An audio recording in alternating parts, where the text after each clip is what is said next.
Pastilah. Ini kan kereta buatan Malaysia. Buatan Malaysia? Ada kelak. Sebab itu, kita kena sokong beli barangan buatan Malaysia. Ada kelas, harga berpatutan, keselamatan terjamin. Yang pasti, barang baik, barang kita. Betul-betul. Jom sokong beli barangan buatan Malaysia. Barang baik, barang kita. Baik, kita bersua kembali. Berita wilayah diteruskan dengan mengikuti perkembangan cuaca semasa bersama Pegawai Jabatan Meteorologi Farha Halim. Silakan, Farha. Baik, Assalamualaikum dan selamat petang kepada semua penonton. Kembali bersama Map Malaysia untuk perkembangan cuaca pada petang ini. Untuk makluman semua, amaran peringkat waspada iaitu hujan lebat yang dijangkakan berterusan berlaku untuk tempoh 6 jam berturut-turut melibatkan negeri Sabah ini telah dikemas kini untuk beberapa bahagian iaitu di sekitar bahagian pedalaman, wilayah persekutuan Labuan dan juga Sandakan. Bahagian-bahagian lain seperti pantai barat dan juga Kudat masih lagi dikekalkan dan ia adalah amat berbahaya untuk beberapa buah kawasan yang boleh mengakibatkan kenaikan paras air dan juga menyebabkan beberapa kerosakan struktur bangunan. Oleh yang demikian, Map Malaysia menasihatkan penduduk setempat agar sentiasa berwaspada pada ketika ini dan juga sentiasa peka dengan amaran terkini. Khususnya untuk paparan imej carta angin permukaan rantau negara kita kini menerima tiupan angin dari pelbagai hala dengan kelajuan yang agak sederhana iaitu antara 20 hingga 30 km sejam dan menyebabkan beberapa bahagian pada ketika ini menerima hujan dan juga ribut petir. Dan seterusnya, amaran angin kencang dan laut bergelora bagi kategori pertama di beberapa kawasan perairan yang dilorotkan dengan warna kuning ini masih lagi dikekalkan sehingga 22 Oktober 2020. Keadaan angin kencang dan laut bergelora ini adalah berbahaya kepada semua aktiviti perairan termasuklah bubuk kecil, rekreasi laut dan juga sukan laut. Map Malaysia menasihatkan orang awam agar sentiasa berwaspada ketika berada di sekitar kawasan perairan berkenaan.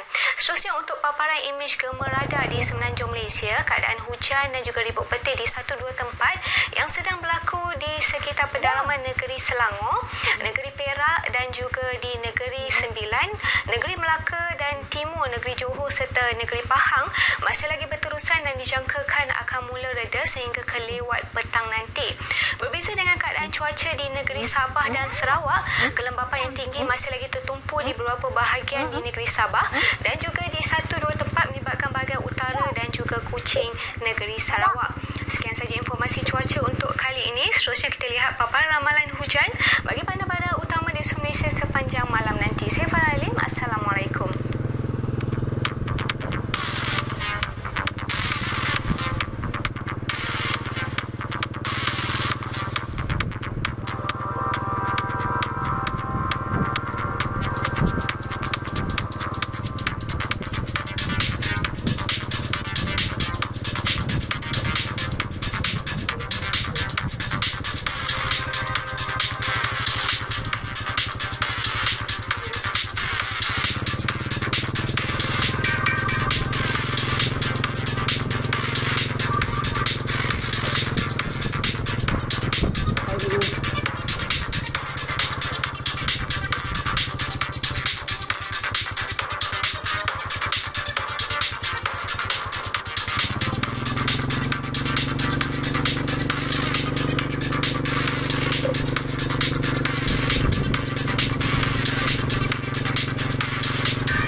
Sabah. Negeri di bawah bayu merekodkan 9 kes baharu denggi semalam. Ini menjadikan angka keseluruhan meningkat kepada 3,639 kes. Pengarah Jabatan Kesihatan Negeri, Dr. Kristina Rudi memaklumkan 4 kes direkodkan di Kota Kinabalu masing-masing, 2 kes di Tawau dan Putatan, manakala 1 kes di Sandakan. Daerah Kota Kinabalu merekodkan jumlah kes tertinggi iaitu 922 kes. Ini diikuti Tawau 567 kes, Sandakan 499 kes, Sempurna 471 kes, Lahad Datu 364 kes dan Penampang 113 kes. Terdapat 3 wabak aktif denggi dicatatkan masing-masing, 1 di Kota Kinabalu, Lahad Datu, dan Sandakan. Sementara itu, terdapat pertambahan 1 kes baharu kolera semalam. Ini menjadikan jumlah kumulatif meningkat 145 iaitu 100 kes bergejala manakala kes tidak bergejala kekal 45 kes. Lokaliti kes baharu yang dikenal pasti adalah di Kampung Pinggan-Pinggan, Pitas. Baik, seorang individu dipercayai dalang sindiket pengedaran dadah ditahan dalam serbuan di Pekan Inanam turut dirampas 205 keratan penyedut minuman mengandungi dadah jenis cabu bernilai RM7,050. Ketua Polis Daerah Kota Kinabalu SCP Habibi Majinji mengesahkan kes memaklumkan ketika tangkapan dilakukan, suspek bertindak agresif dengan cuba melarikan diri sebelum berjaya ditahan. Suspek mendapatkan bekalan dadah untuk dijual dalam kuantiti kecil kepada penagih di sekitar Pekan Inanam. Kes disiasat mengikut Seksyen 39B Akta Dadah Berbahaya 1952. Lagi paparan dari Sabah akan disampaikan nerusi slot dalam Berita Pagi pukul 7 pagi selain perkembangan terusan dalam buletin-buletin semasa. Baik, sebelum langsung bersama Chris Siaran untuk laporan rentan langsung Bumi Kinalang, antara tumpuan yang disediakan perkhidmatan feri di Sungai Sabrahan dijangka bermula awal 2022. Silakan. Terima kasih Syarul. Salam sejahtera. Sarawak perlu mengubal undang-undang bagi membolehkan negeri ini menuntut kredit karbon sebagai komoditi perdagangan. Ketua Menteri Datuk Patinggi Abang Johari Tun Openg berkata, ini kerana pada ketika ini undang-undang di negeri ini tidak mempunyai peruntukan untuk membolehkan Sarawak berbuat demikian. Terpaksa kita akan mengubalkan undang-undang kita. Ketika ini kita tidak ada provision in our law on carbon credit as a trading commodity. We have to upgrade our law so that we are able to claim carbon credit and then we are green state. And for that matter, I think we are on the right track.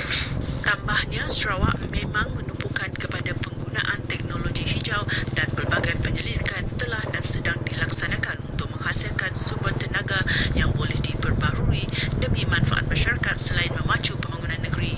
Ini termasuk hidrogen dan terbaru penghasilan biogas daripada sisa-sisa sagu.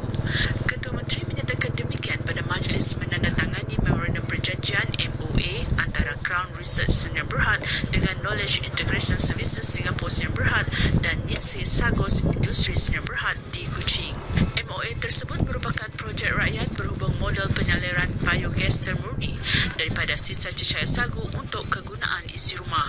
Ia merupakan kesinambungan projek loji rintis sisa rawatan cecair sagu bagi menghasilkan biogas termurni untuk diedarkan sebagai sumber gas memasak alternatif yang hijau, lestari dan lebih murah berbanding gas komersial LPG.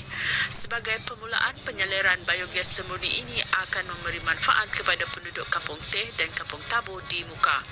Dalam pada itu, Ketua Menteri mencadangkan Crown Research membuat penyelidikan ke atas sisa kelapa sawit dan cara merawat sisa buangan komoditi tersebut agar boleh menambah nilai kepada sisa kelapa sawit. Jelasnya, sisa kelapa sawit terutama hampas boleh dijadikan baja dan dijadikan gas yang boleh diperbaharui untuk kegunaan domestik yang akan membantu mengurangkan kebergantungan kepada gas yang dihasilkan oleh hidrokarbon lain. Penduduk di Kampung Beliung Asajaya dan sekitarnya yang bergantung kepada sampan untuk menyeberangi Sungai Semarahan bakal menikmati perkhidmatan feri seawal tahun 2022. Menteri Pelancongan Kesenian dan Kebudayaan Datuk Abdul Karim Rahman Hamzah berkata, penyediaan perkhidmatan feri di bawah seliaan Jabatan Kerja Raya JKR Sarawak itu sedang menunggu kelulusan tapak pembinaan rem feri daripada Unit Perancangan Negeri Sarawak. Jelasnya pembinaan rem feri tersebut dijangka bermula pada awal tahun depan. Projek bernilai 13 juta ringgit tersebut akan meliputi pembinaan infrastruktur seperti rem feri dan tanas awam selain pembiayaan kos pengoperasian perkhidmatan feri itu kelak. Datuk Abdul Karim ditemui media selepas melawat tapak pembangunan feri tembiran Beliung di Asajaya. Turut serta Menteri Muda Infrastruktur dan Pembangunan Pelabuhan Sarawak, Datuk Julaihi Narawi. Datuk Abdul Karim yang juga Adun Asajaya berkata perkhidmatan feri itu merupakan penyelesaian sementara sebelum sebarang usaha pembinaan jambatan baharu dapat dirancang dan dilaksanakan. Dalam perkembangan sama, beliau berkata kerajaan negeri juga akan melaksanakan projek berfasa penaik tarafan jalan raya yang akan menghubungkan beberapa buah kampung di seberang Sungai Samarahan, iaitu Kampung Beliung, Kampung Beliung Cina, Kampung Tanju, Kampung Sungai Tanju, Kampung Luhuk Kura dan Kampung Beradik Semilang. Dia berharap projek pembangunan di kawasan itu memberi peluang kepada hampir 2,000 orang penduduk di kawasan itu meningkatkan tahap sosioekonomi, terutamanya menerusi industri pertanian. Pucuk pimpinan di Limbang kini dalam usaha untuk membantu mendapatkan subsidi tambang Port Express untuk penduduk Limbang dan Lawas, terutamanya yang berulang-alik setiap minggu. Menteri Muda Pemandian Pertanian, Tanah Adat dan Pembangunan Wilayah, Datuk Dr. Abdul Rahman Ismail berkata perkara tersebut mendapat perhatian daripada kerajaan negeri mahupun persekutuan. Jelasnya penggunaan Port Express terlihat semakin meningkat sejak kebelakangan ini apabila negara Brunei Darussalam mengenakan sekatan bagi penduduk Limbang dan Lawas dengan mewajibkan ujian saringan COVID-19 dan keputusannya dikempilkan bersama semasa transit. Dan memang ada keperluan untuk diberi subsidi. Jadi saya pribadi saya menyokong dan saya berharap pihak-pihak yang berkenaan mempertimbangkan hal ini sama ada ia dipertimbangkan oleh kerajaan negeri ataupun kerajaan persekutuan. Datuk Dr. Abdul Rahman ditemui media semasa lawatan ke projek transformasi luar bandar di Limbang. Sebelum ini, subsidi Port Express di Limbang hanya tertakluk kepada perjalanan Limbang ke Labuan dan sebaliknya oleh kerajaan persekutuan. Golongan wanita perlu memainkan peranan membantu kerajaan dalam pembangunan sosio-ekonomi. Menteri Muda Kerajaan Tempatan Datuk Pengong Manggil berkata, wanita menerusi biro-biro wanita yang ada boleh membantu dalam memacu pembangunan keluarga, komuniti dan negeri ini. Jelasnya menerusi pelbagai program pemerkasaan untuk golongan wanita, ia juga dilihat dapat menyumbang tenaga sebagai jentera pilihan raya di peringkat akar umbi. Beliau berkata demikian kepada pemerintah selepas merasmikan program memperkasa wanita Dewan Undangan Negeri Marudi di Dewan Masyarakat Peluru Miri. Selari dengan objektif program itu, beliau berharap golongan wanita mengaplikasi kemahiran diri dalam perniagaan digital untuk meningkatkan sosioekonomi keluarga. Majlis Anugerah Carta Siapa Juara SCSJ tidak diadakan tahun ini berikutan penularan pandemik COVID-19. Namun RTM Sarawak selaku pengajar Majlis Anugerah itu mengambil inisiatif mengadakan program pengingat SCSJ bagi mengubat kerinduan peminat muzik ibat yang tidak dapat merasakan kemeriahan SCSJ tahun ini. Program pengingat SCSJ yang disiarkan secara langsung di laman Facebook Sibu FM dan YFM Iban Sibu malam tadi tidak ketinggalan menampilkan artis lama dan baharu. Program ini yang diadakan di Auditorium RTM Sibu turut dihadiri Pengarah Penyiaran Sarawak Abdul Hadi Muhammad Yusof dan Presiden Persatuan Artis Iban Sarawak Agustin Merikan. Turut dijemput sebahagian dari petugas barisan hadapan yang ada di Sibu. Sibu adalah yang pertama saya katakan tadi, dan selepas ini kita akan adakan pengingat SCSJ di Miri dan seterusnya ke daerah-daerah yang lain sebagai pengubat rindu sebagai saya katakan tadi kepada masyarakat setempat. Ya, tunggu pandemik COVID-19 ini reda dan kita melihat bahawa dalam sekarang ini pun jumlah kes baru pun meningkat walaupun Sarawak tidak terlibat secara langsung, namun kita harus hati-hati. Dalam pada itu, Agustin memberitahu program ini adalah satu peluang keemasan untuk artis Iban yang baharu dan lama untuk beraksi di pentas anjuran RTM. Tepat pada masanya sebab selama ini kita belum ada program sebegini yang diajukan oleh RTM. Ini akan mengetengahkan penyanyi lama, penyanyi baru Iban.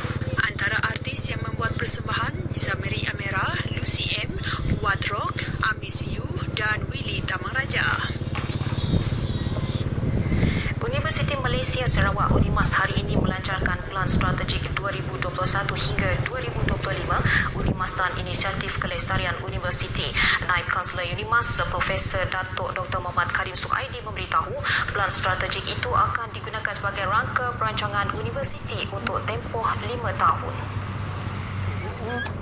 Pelan tersebut hasil penelitian 13 dokumen keperluan pihak pemegang taruh selain melalui beberapa siri keterlibatan kaki tangan dan penuntut yang telah dijalankan.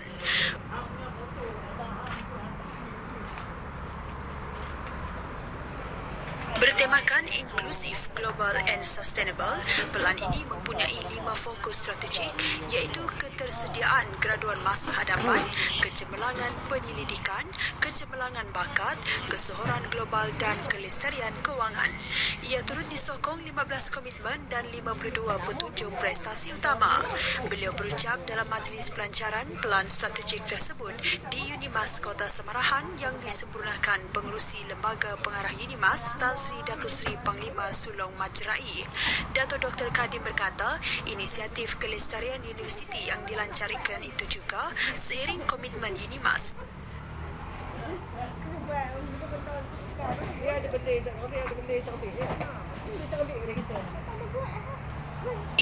Antara inisiatif kelestarian universiti yang dicadangkan adalah penggubalan polisi kelestarian UNIMAS, pengenalan kepada projek inovasi kelestarian pengurusan maklumat, program kelestarian dan memperkasakan amalan kelestarian yang sedia ada di UNIMAS.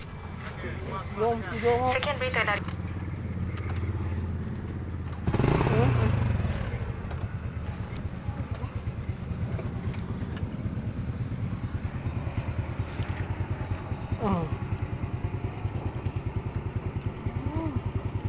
media daripada Ketua Pengarah Kementerian Kesihatan Malaysia Tan Sri Dr. Nur Hisham Abdullah.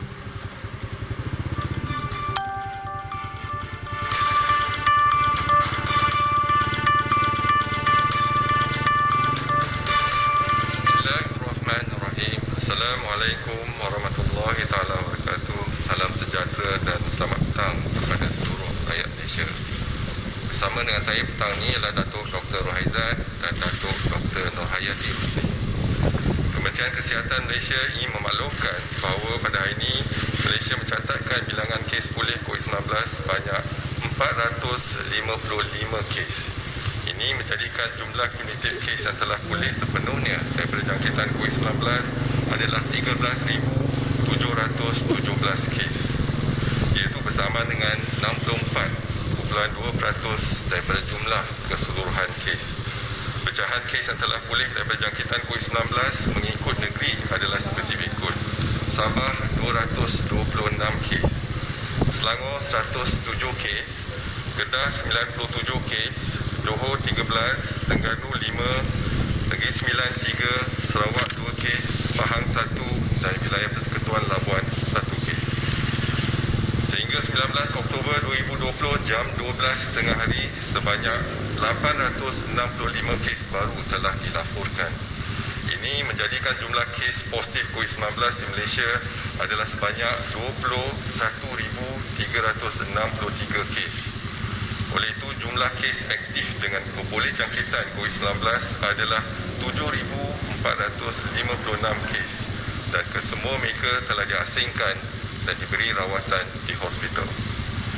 Secara keseluruhannya, sebanyak 154 kes iaitu 17.8% pada hari ini adalah daripada kluster penjara Kepayan, kluster penjara Seberang Perai, kluster penjara Tembok dan termasuk 4 kes saringan tahanan penjara Tapah.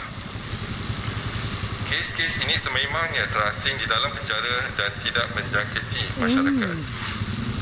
Menteri Kanan Pertahanan Yang Berhormat Datuk Seri Ismail Sabri telah mengumumkan perintah kawalan pergerakan diperketatkan di penjara Kepayan dan kuartus anggota penjara pegawai di Kampung Matabai bermula 20 Oktober 2020 sehingga 2 November 2020. Jika dilihat pecahan utama jumlah kes pada hari ini, Sabah terus mencatatkan jumlah kes tertinggi iaitu 643 kes bersamaan dengan 74.3%. Lebih banyak ujian makmal telah dapat dijalankan di Sabah dan yang dihantar ke Semenanjung Malaysia. Manakala negeri-negeri di Lembah Kelang pula merangkumi 13.5% daripada jumlah keseluruhan kes. Ingin dimaklumkan daripada 865 kes yang dilaporkan pada hari ini, terdapat 7 kes import yang telah mendapat jangkitan dari luar negara yang melibatkan 3 warga negara Malaysia dan 4 bukan warga negara, iaitu dari negara China 4 kes, Australia 1 kes, Amerika Syarikat 1 kes dan Qatar 1 kes. Daripada 858 kes penularan di dalam negara, 767 kes adalah warga negara Malaysia dan 91 kes adalah bukan warga negara. Daripada 858 kes penularan di dalam negara, 5 kes merupakan pengunjung yang pulang dari negeri Sabah yang menjadikan jumlah kes dilaporkan mempunyai sejarah perjalanan ke Sabah sejak 20 September 2020 adalah sebanyak 448 kes. Perincian kes penularan COVID-19 dalam negara adalah seperti berikut. Di negeri Sabah, 643 kes telah dilaporkan pada hari ini. 183 kes daripada kluster sedia ada, 343 kes daripada saringan kontak rapat kes positif COVID-19 dan 117 kes daripada lain-lain saringan COVID-19. Di negeri Selangor, 101 kes telah dikesan, 71 kes adalah daripada kluster sedia ada, 19 kes daripada saringan kontak rapat kes positif COVID-19, 2 kes saringan pulang daripada kawasan berisiko tinggi iaitu di Sabah, 1 kes saringan iaitu 1 kes daripada kluster baru iaitu kluster Penuh dan 8 kes daripada lain-lain saringan COVID-19. Di wilayah Persekutuan Labuan, 34 kes telah dilaporkan pada hari ini. 33 kes daripada kluster sedia ada dan 1 kes saringan pulang dari negeri Sabah. Di Pulau Pinang, 26 kes telah dilaporkan di mana 20 kes daripada kluster sedia ada dan 2 kes daripada saringan kontak rapat pada kes positif COVID-19. Di negeri Berita, 15 kes telah dikesan, 9 kes daripada kluster sedia ada, 2 kes daripada kontak rapat kes positif COVID-19 dan 2 kes daripada lain-lain saringan COVID-19. Di negeri Melaka, 16 kes telah dikesan, 11 kes daripada kluster baru iaitu kluster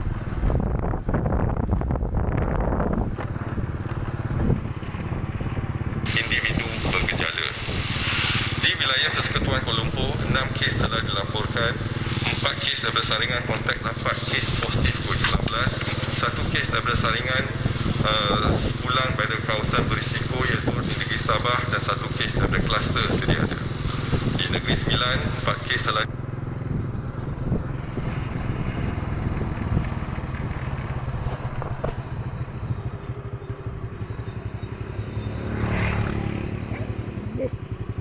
daripada kluster sedia ada telah pun dilaporkan. Di wilayah Persekutuan Putrajaya, 3 kes daripada kluster sedia ada telah dikesan. Di Johor, 2 kes dilaporkan iaitu 1 kes daripada kluster sedia ada dan 1 kes saringan pulang dari negeri Sabah. Di Pahang, 1 kes saringan individu bergejala telah dikesan. Di negeri Terengganu, 1 kes saringan daripada kluster sedia ada telah pun dilaporkan. Sehingga kini terdapat 99 kes positif COVID-19 yang sedang dirawat di unit rawatan terapi, di mana 32 kes memerlukan bantuan pernafasan. Daripada maklumat terkini yang dilaporkan ke CBRC Kebangsaan, Kecinta dimaklumkan bahawa terdapat pertambahan 3 kes kematian berkaitan dengan COVID-19 hari ini. Jumlah efektif kes kematian COVID-19 di Malaysia adalah sebanyak 190 kes, iaitu bersamaan dengan 0.9% daripada jumlah keseluruhan kes. Ringkasan kes-kes kematian hari ini adalah seperti berikut. Kes kematian 188 iaitu kes 21,179 ialah seorang lelaki warga negara berusia 85 tahun meninggal di Hospital Tawau. Kes kematian 189 ialah kes 21,140 lelaki bukan warga negara berusia 52 tahun mempunyai penyakit kencing manis meninggal di Hospital Queen Elizabeth. Kes terakhir ialah kes kematian 190 iaitu kes 21,141 seorang perempuan warga negara berusia 70 tahun meninggal di Hospital Duchess of Kent. Kementerian Kesihatan mengucapkan takziah kepada semua ahli. Kementerian Kesihatan ingin memaklumkan bahawa terdapat 2 kluster baru telah dikenal pasti pada hari ini. Kluster pertama ialah kluster hentian.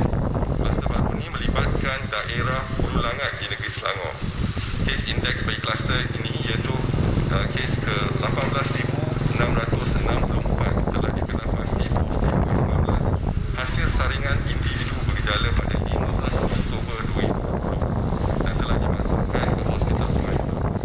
Saringan kontak rapat telah mengenal pasti 6 lagi kes positif COVID-19 sehingga 19 Oktober 2020 sejumlah 127 individu telah disaring di mana 7 kes dikesan positif COVID-19 dan 120 individu masih menunggu keputusan. Kluster kedua ialah kluster Bukit. Kluster baru ini melibatkan daerah Tengah, Lalu Gajah dan Gresik di negeri Melaka. Kes indeks bagi kluster ini iaitu kes 17,531 telah dikenal pasti positif COVID-19 hasil saringan individu bergejala pada 13 Oktober 2020 dan telah dimasukkan ke Hospital Melaka. Saringan kontak rapat telah mengenal pasti 14 lagi kes positif COVID-19. Sehingga 19 Oktober 2020, sejumlah 89 individu telah disaring, di mana 15 kes kesan positif COVID-19, 73 individu adalah negatif dan 1 individu masih menunggu keputusan. Kerajaan berusaha sedaya upaya untuk memaklumkan kepada umum mengenai situasi terkini COVID-19 dengan menyalurkan berita sahih, tepat dan cepat. Dalam pada kerajaan menangani penularan COVID-19, kerajaan juga perlu menangani isu mesej tular iaitu penularan berita palsu, fake news dan maklumat tidak sahih yang sengaja dibuat demi kepentingan sesetengah pihak. Tindakan ini adalah sama sekali tidak bertanggungjawab yang boleh menimbulkan keresahan dan kerisauan orang ramai. Bagi mendapatkan maklumat lanjut yang sahih mengenai kejadian COVID-19 dalam negara kita, ikutilah sidang media COVID-19 oleh Kementerian Kesihatan Malaysia yang kini dijalankan setiap hari. Yang kedua ialah laman-laman media sosial rasmi Kementerian Kesihatan. Yang ketiga, saluran Telegram CPRC Kementerian Kesihatan Malaysia. Yang keempat, aplikasi My Sejahtera. Yang kelima, maklumat infografik, video, kenyataan media rasmi Kementerian Kesihatan dan juga garis panduan terkini COVID-19 juga boleh diperolehi daripada laman sesawang Kementerian Kesihatan. Yang keenam ialah bagi isu kesihatan berkaitan dengan COVID-19, orang ramai boleh menghubungi CPRC Kebangsaan Kementerian Kesihatan di talian hotline 0388 10200. Orang ramai dinasihatkan supaya tidak menularkan sebarang berita palsu atau maklumat yang diragui kesahihannya. Kementerian Kesihatan terus mengucapkan terima kasih kepada masyarakat yang membantu kerajaan dalam menyebarkan maklumat yang tersahih dan tepat. Kementerian ingin menasihati orang ramai agar terus patuhi saranan serta nasihat-nasihat kesihatan yang sering ditekankan. Jadikanlah nasihat-nasihat ini satu kebiasaan baru dalam kehidupan. Elakkan 3S atau 3C, elak kawasan yang sesak, elak kawasan yang sempit, elak sembang atau bertutur dengan jarak yang dekat. Amalkan 3W, iaitu kerap mencuci tangan dengan air dan sabun, memakai alat peletup muka di tempat awam dan kalau jika bergejala, dan amaran daripada Kementerian Kesihatan yang lebih berkonsep peringatan seperti elakkan bersalaman dan bersentuhan, termasuk melagakan mana-mana bahagian tubuh badan sebagai menggantikan cara kebiasaan bersalaman. Amalkan etika batuk dan bersin yang betul, Dapatkan rawatan segera jika bergejala, duduk di rumah dan elakkan aktiviti kunjung-pengunjung.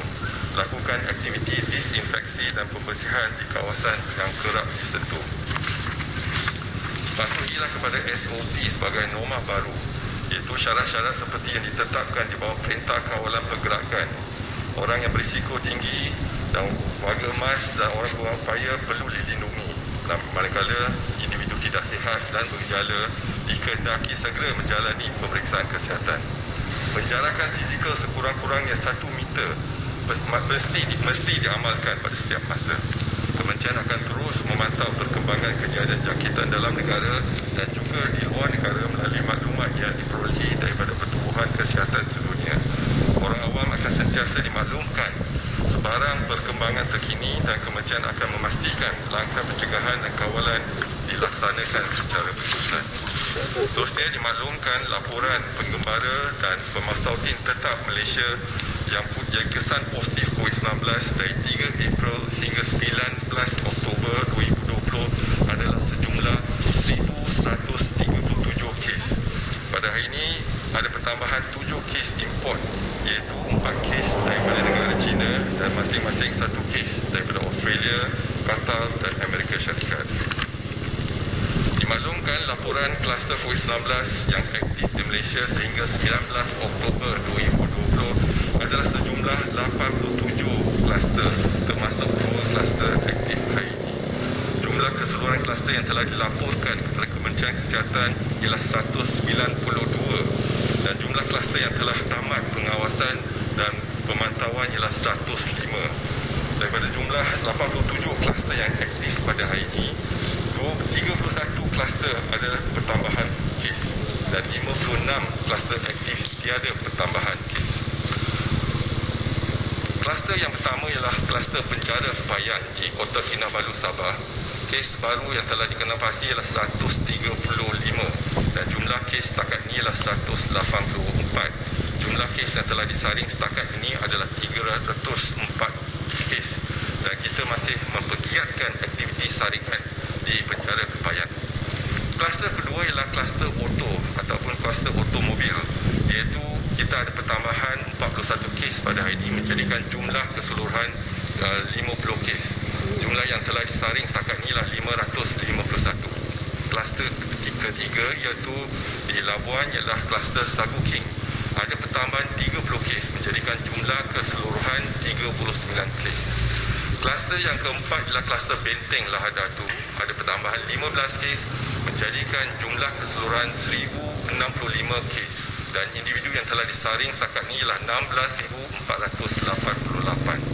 Kluster 7 Serangkai di Tuaran Sabah ada pertambahan 14 kes menjadikan jumlah kes ialah 163 dan jumlah individu yang disaring setakat ini ialah 2,655.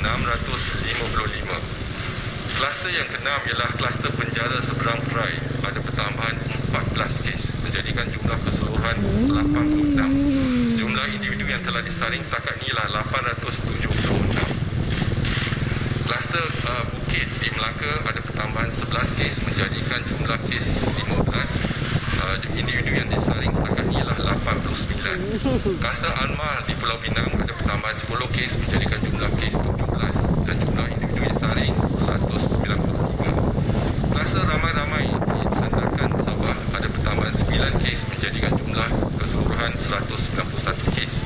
Jumlah yang telah disaring setakat ini ialah 734 individu. Kluster Jalan Meru ada pertambahan 7 kes menjadikan jumlah kes 131. Jumlah individu yang disaring untuk kluster Jalan Meru adalah 1,080 individu.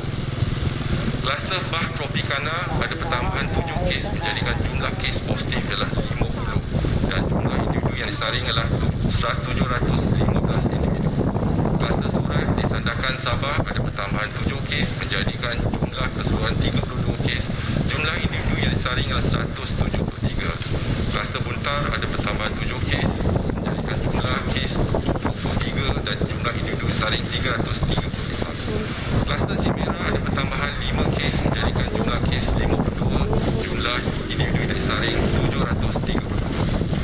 Kluster Lekir di Manjung Perak ada pertambahan 4 kes menjadikan jumlah kes 15 dan individu individu yang saring ialah 177.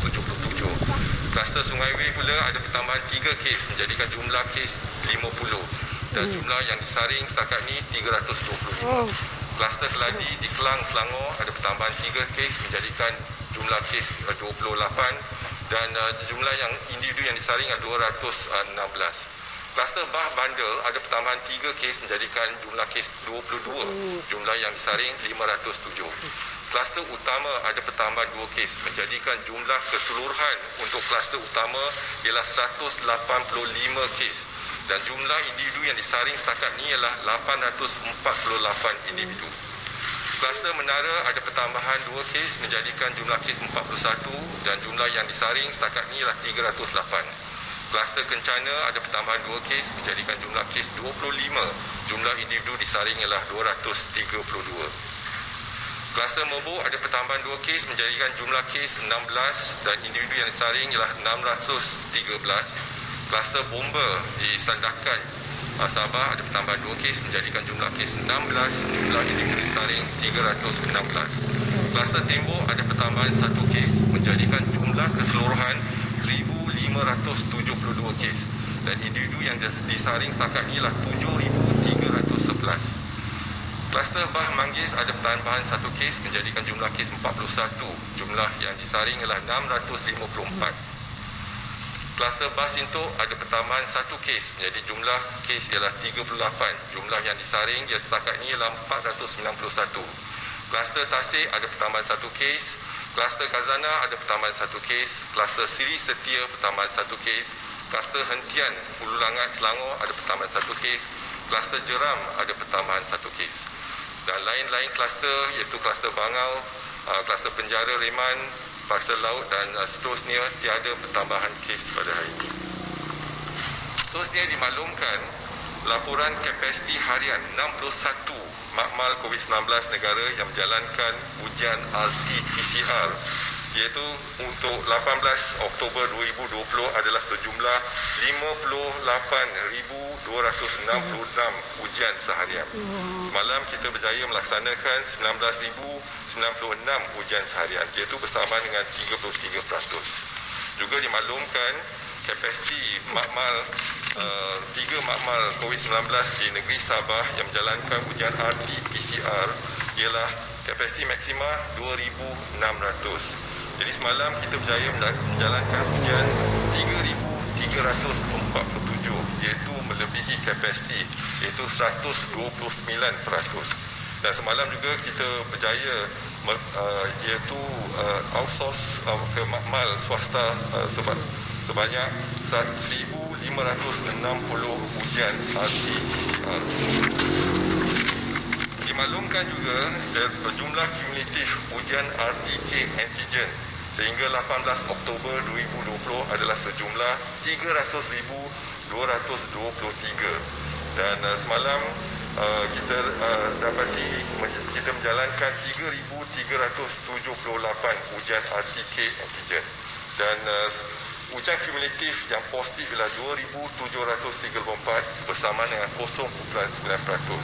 Jadi ujian yang kita laksanakan di negeri Sabah, kalau kita lihat ujian rapid test kit yang kita menjalankan ujian rapid test kit di negeri Sabah setakat ini ialah 65,243 dan daripada jumlah tersebut 2,187 adalah positif iaitu bersama dengan 3.4%. Pun begitu semalam kita berjaya melaksanakan 2,049 ujian di negeri Sabah menggunakan kaedah RT-K antigen dan yang ujian yang dikesan positif ialah 163 iaitu ujian seharian di negeri Sabah. Jadi pada hari ini kita dapat simpulkan 865 kes telah pun dilaporkan dan yang melibatkan 7 kes import dan ada pertambahan kes di negeri Sabah dan apa yang pasti ialah kita telah menggiatkan saringan kita dan ujian tes-tes di negeri Sabah. Saya buka kepada sebarang soalan dan pertanyaan. Silakan.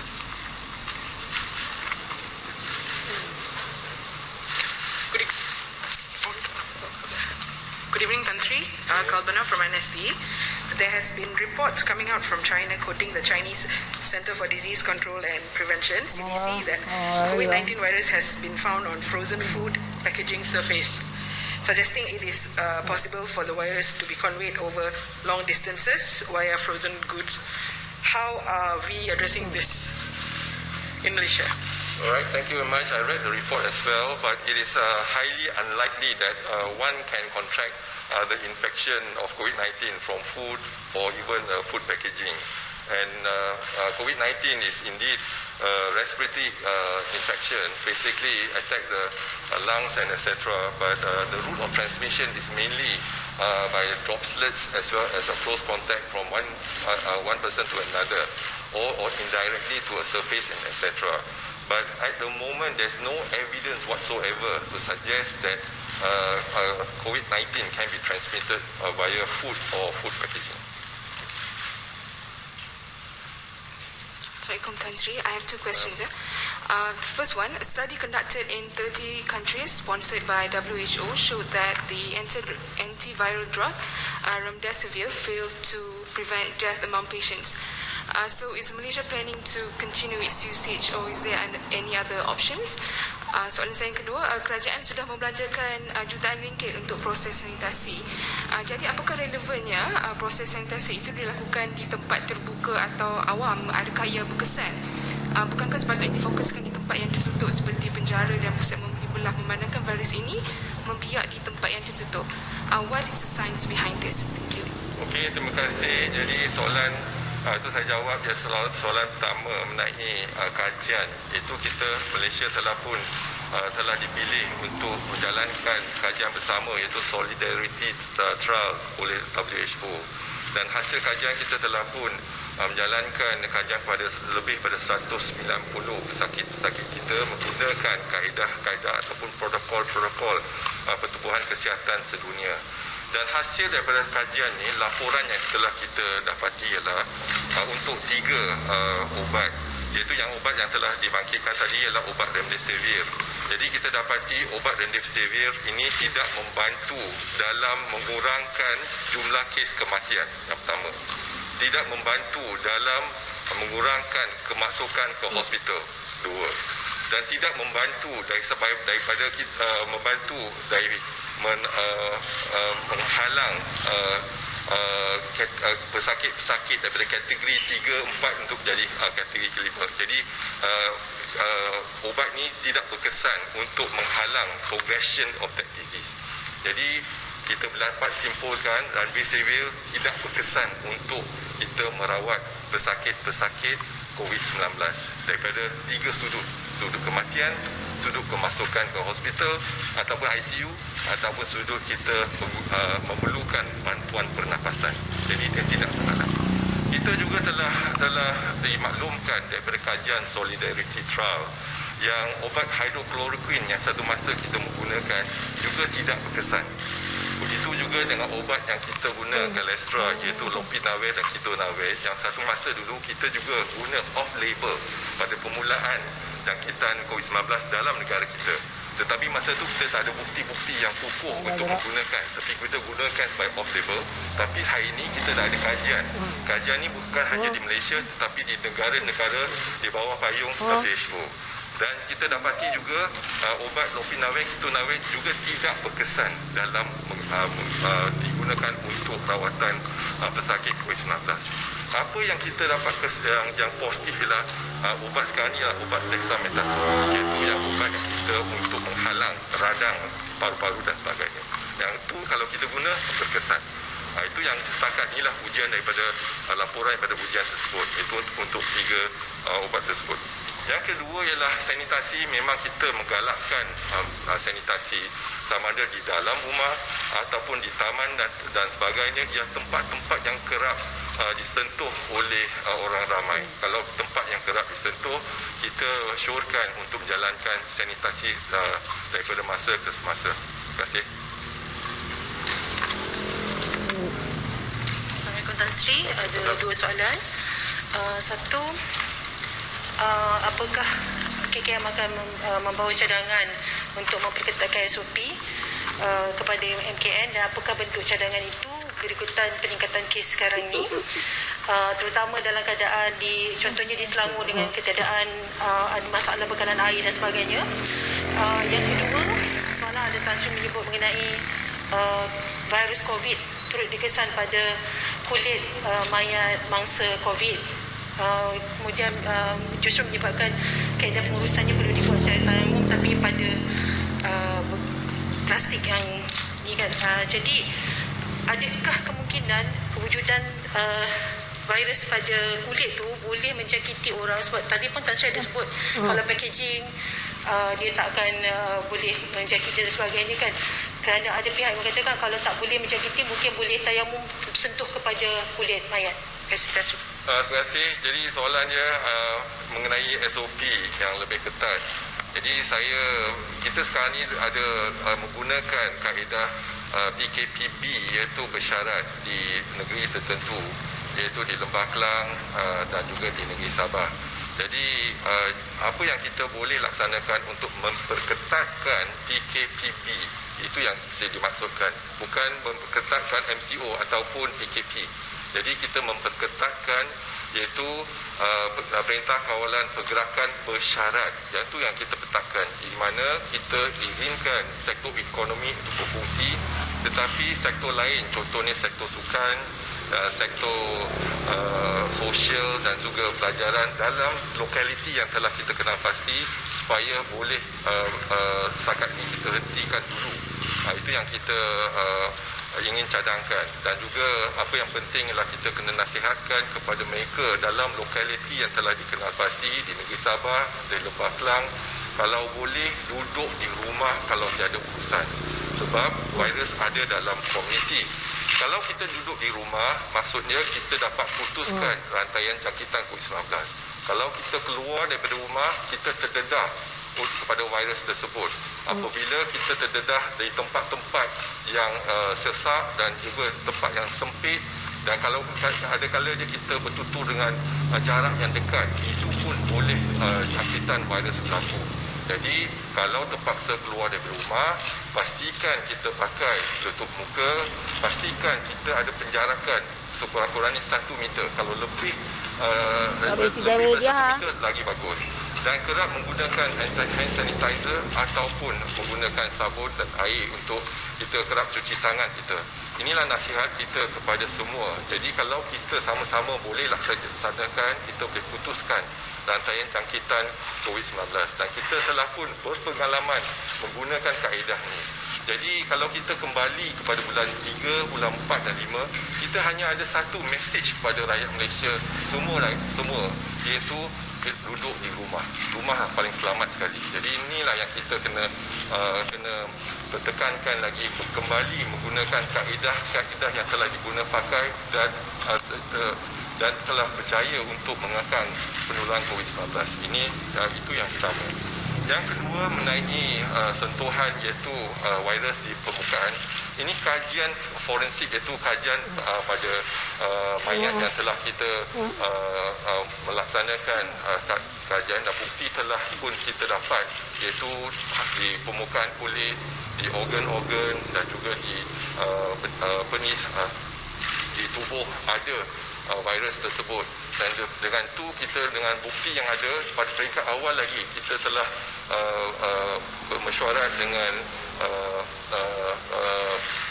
pihak majlis agama dan sebagainya untuk kita pakai tayamum daripada memandikan jenazah.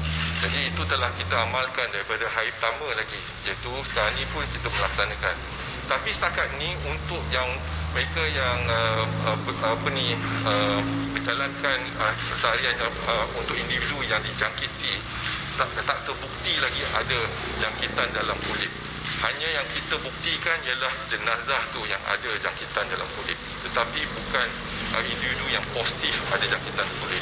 Walau bagaimanapun, kita nasihatkan kerap kita mencuci tangan, sebab jangkitannya daripada contohnya daripada secretion dan sebagainya boleh berjangkit bila kita bersentuh, kita bersalam contohnya, ataupun bila dah salam kita menyentuh muka kita, mata kita dan sebagainya. Jadi jangkitan tu berlaku. Jadi apa yang kita nasihatkan, Jadi satu strategi mungkin tak berkesan sangat. Strategi kita untuk berkesan untuk memutuskan rantaian COVID-19 tu kita menggunakan pakai 6 kaedah dalam satu strategi. Contohnya, kita gunakan penjarakan fizikal, kita gunakan pelitup muka, kita kerap mencuci tangan. Dan tambahan daripada itu, elakkan tempat yang sesak, elakkan tempat yang sempit dan juga pastikan kita tak bertutur dengan jarak yang dekat. Jadi ada 6 kriteria ataupun 6 strategi kita. Jadi kita menggunakan 6 strategi ini, kita dapat memutuskan penurunan jangkitan COVID-19 hingga ke 85%. Tapi kalau nak jadi 100%, duduk di rumah. Itu yang paling baik sekali. Yang virus pada kulit tu, adakah dia masih lagi boleh menjangkiti walaupun pesakit mungkin dah dijangkiti selama lebih 14 hari misalnya? Jadi kalau kita lihat sekarang ni, kulit tu jangkitan, katalah kita menyentuh muka kita dan sebagainya ataupun air liur kita dan sebagainya, kadang-kadang jangkitan tu adalah daripada sentuhan. Itu pun kulit juga sentuhan. Tapi kita kena sentiasa membasuh tangan kita dan sebagainya. Jadi ini yang kita syorkan untuk semua, untuk pastikan kita sentiasa basuh tangan kita. Dan virus ni kalau kita dijangkiti dan kita ada gejala, dan kita dapati laporan pada WHO ialah gejala kita akan berkekalan hingga hari ke-10. Jadi hari pertama bergejala sampai hari ke-10, masa itulah jangkitan boleh berlaku. Boleh jangkitan tu tinggi sehingga hari ke-10. Ada kajian di Kanada kata sampai hari ke-7. Tetapi kita akan merawat pesakit dan asingkan sehingga hari ke-14. Tapi boleh kalau kita nak pertimbangkan untuk hari ke-10 sebab jangkitan dia walaupun masih positif tetapi boleh jangkitan dah tak ada. Jadi dan satu lagi lah 2 hari sebelum gejala, masa itulah boleh jangkitan tu tinggi. 2 hari sebelum ada gejala, boleh jangkitan tu tinggi, dan mungkin nak tempoh seminggu lagi dah ada gejala, boleh jangkitan dia tinggi. Jadi pada hari ke-14 kalau kita discharge, kita tak payah buat RT-PCR pun tak apa sebab kita tahu boleh jangkitan dah kurang. Jadi dulu sebelum pada peringkat awal, kita kena buat 2 kali RT-PCR dulu. Negatif 2 kali baru kita discharge sakit tersebut. Sekarang ni kita tak. Jadi kita tahu dah boleh jangkitan hanya sampai hari ke-10 bergejala. Jadi kalau dari hari ke-10, hari ke-11 mungkin masih positif, boleh RT-PCR masih positif, tapi macam saya terangkan, positif dia kalau kita buat CT value dia tinggi. Berarti pada penghujung jangkitan dan boleh jangkitan dikurang ataupun tak ada. Itulah yang dilaporkan bersama, iaitu panduan yang telah dikeluarkan oleh Pertubuhan Kesihatan Sedunia. Hi, Dr. Hisham. Yeah. Good evening. I have 2 questions, one on Sabah and one on Selangor.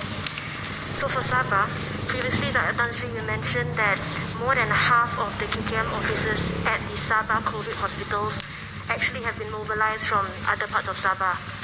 So what has been the impact on non-COVID care, especially in rural healthcare in Sabah? And how many more officers are we sending over from Semenanjung to help Sabah out? That's the first question.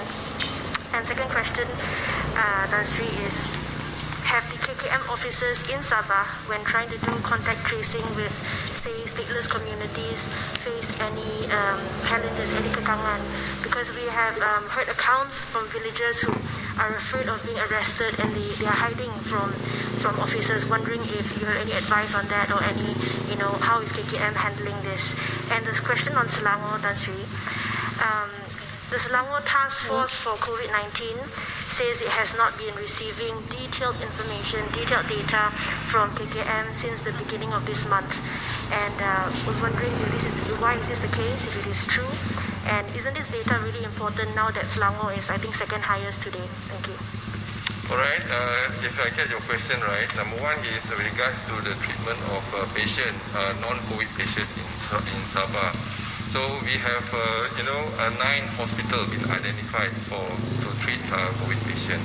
But it's not a COVID hospital, but it's so hybrid. That means we also treat the non-COVID patient. Now, for example, today we started the field hospital. It is only for non-COVID patient. So once the field hospital 100 beds to treat non-COVID patient, then we can free the beds for Hospital Tawau to focus more on COVID patients. So that's one. Second is that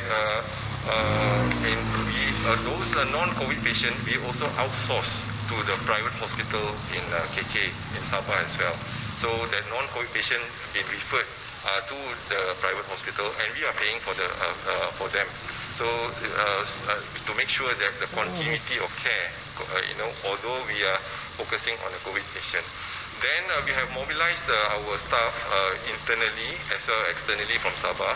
So we started internally mobilization way back in early September.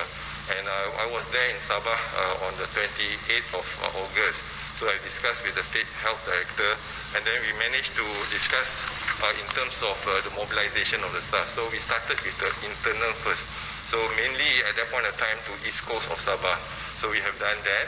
And also now we are mobilizing from other states, from Kelantan, Pahang, Terengganu and all that. So looking into the requirement. And so we will continue to do that. And at the moment, we also have opened up for volunteers to come in. Remember when we have the first wave, we have volunteers, specialists, nurses and etc. from private sector. So far, I think more than 5,000 of them have applied. But we need to look into their experience, and even the few criteria that they need to fulfill. And we have shortlisted about 300 of them, and we're going to interview and then make sure that we can actually continue this process. So we are looking into not only acute for 1 week, but we are looking about long term, maybe 2 or 3 months in Sabah.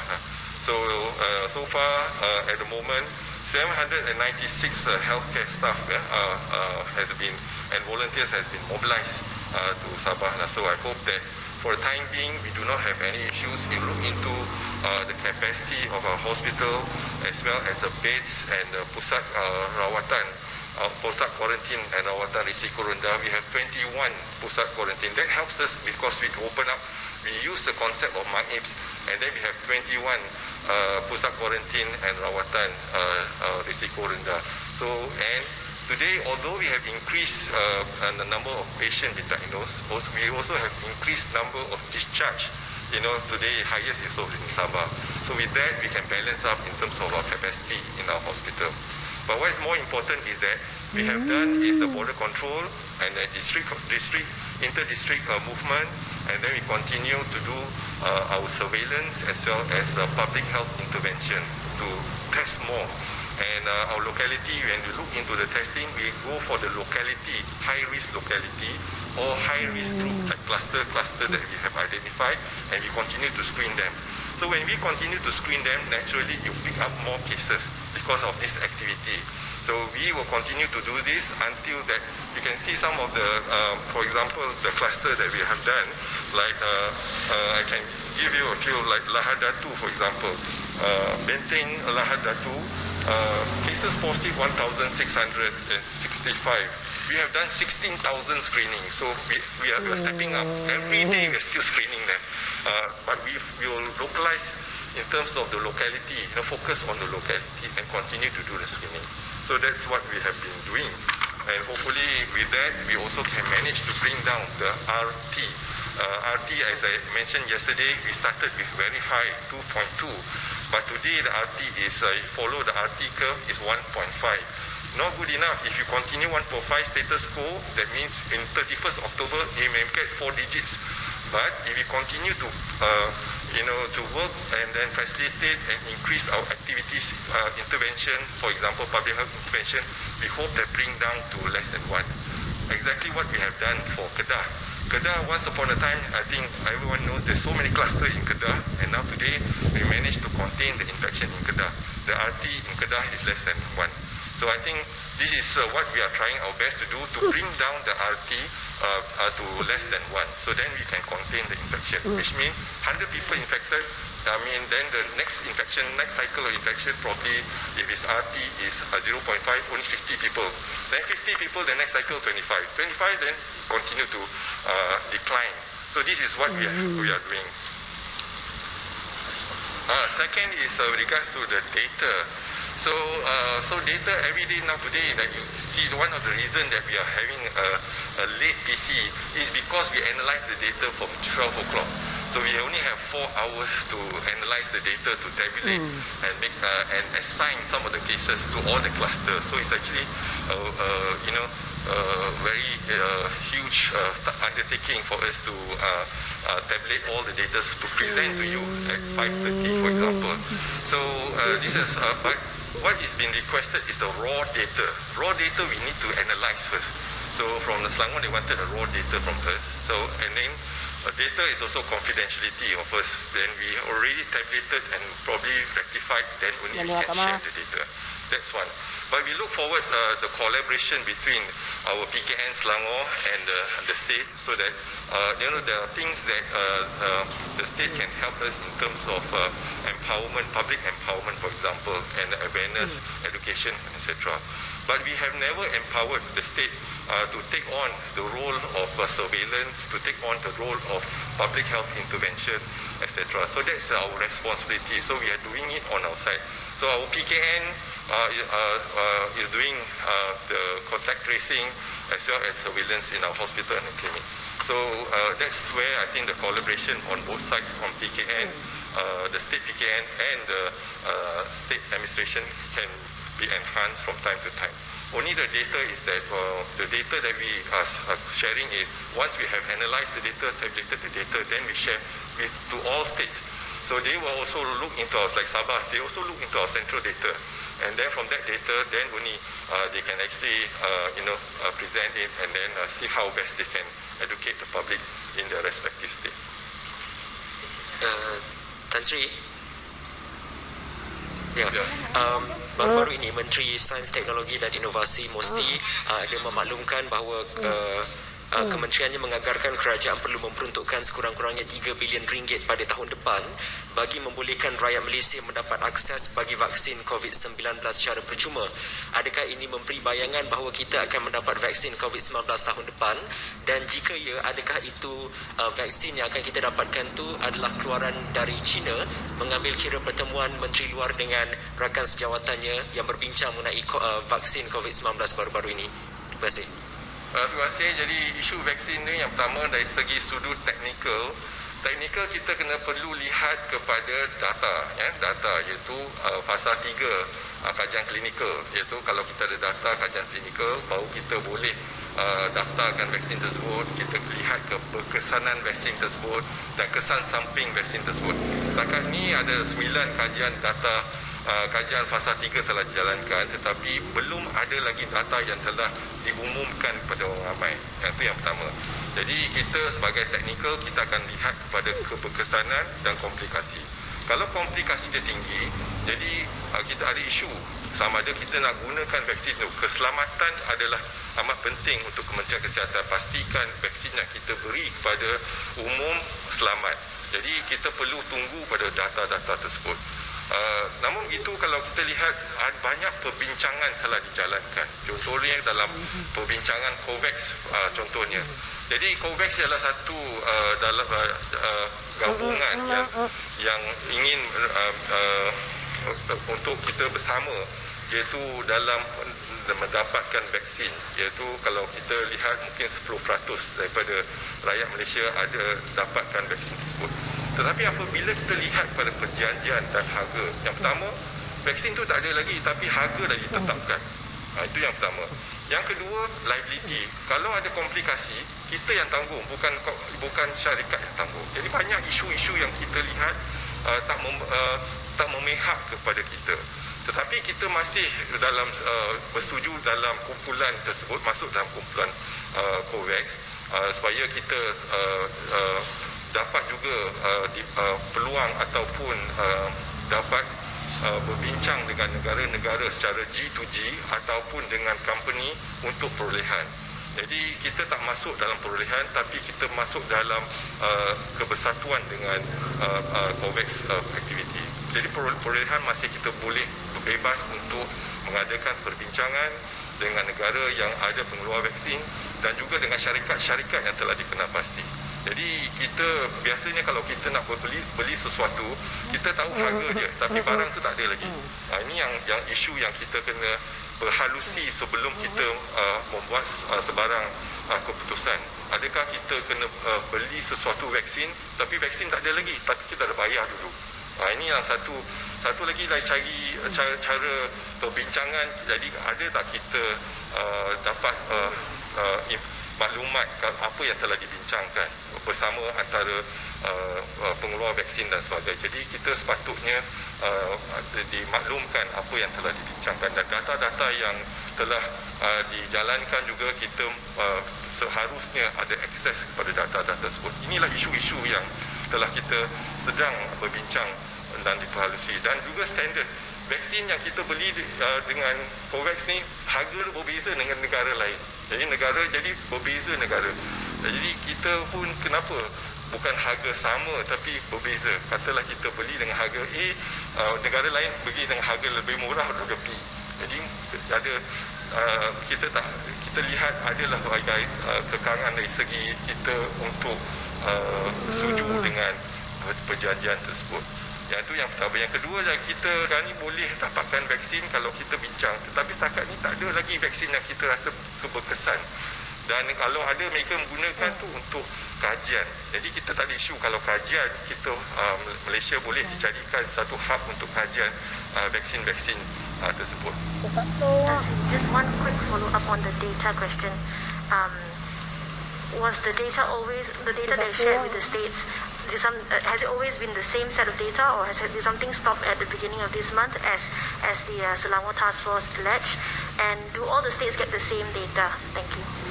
So we see, the thing is that the data from us, we collect the data from the state, then we tabulate the data, we share the data back to the BKN, our state health director. So the information will be given to them, and then see how best we can use the data. But these are data already been analyzed.